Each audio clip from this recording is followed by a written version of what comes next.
Hola! Nosaltres som l'Elna i la Paula. i volem participar al concurs Jo tinc la paraula. Treballarem el tema por a parlar en públic. Ara us explicarem posant exemples de gent parlant en públic. Mireu quin munt de països! Estats Units, Canadà, Rússia, Espanya... Hi ha 6 sistemes: el sistema nerviós, el sistema respiratori, el sistema digestiu... I aquí tenim... Per on anava? Ui, mira, ja són les 5, anem! La cèl·lula humana. De què està fet el nostre cos? El nostre cos està format per cèl·lules. Hi ha 3 tipus de climes. El càlid, el temperat i el fred. Les ruïnes antigues es converteixen... Ara us explicarem les nostres experiències personals. I opinions. Sí. Jo, una de les coses que faig per no estar tan nerviosa a l'hora de parlar en públic és pensar que estic sola a l'habitació, per exemple, com quan practico, i així m'imagino que estic sola i que no tinc vergonya, no que hi ha gent mirant-me i escoltant-me.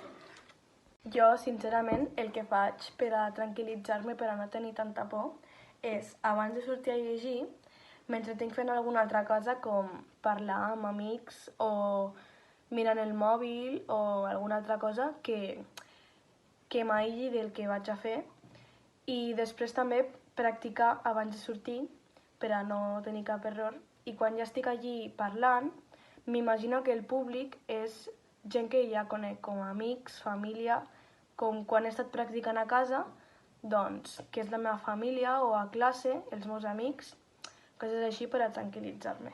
Jo també. Recomanacions. El que més us recomanem és Abans de sortir a parlar, practicar-te el que has de dir, així ho tindràs més clar, i quan estàs parlant, intentar no fer cap error.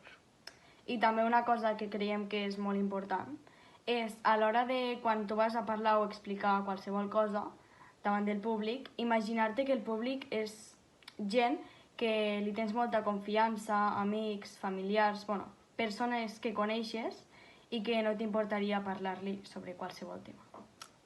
Recordeu que no heu de tindre por de parlar en públic.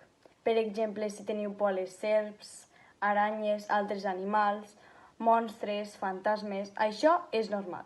Però no és necessari tindre-li por a parlar en públic. Adeu!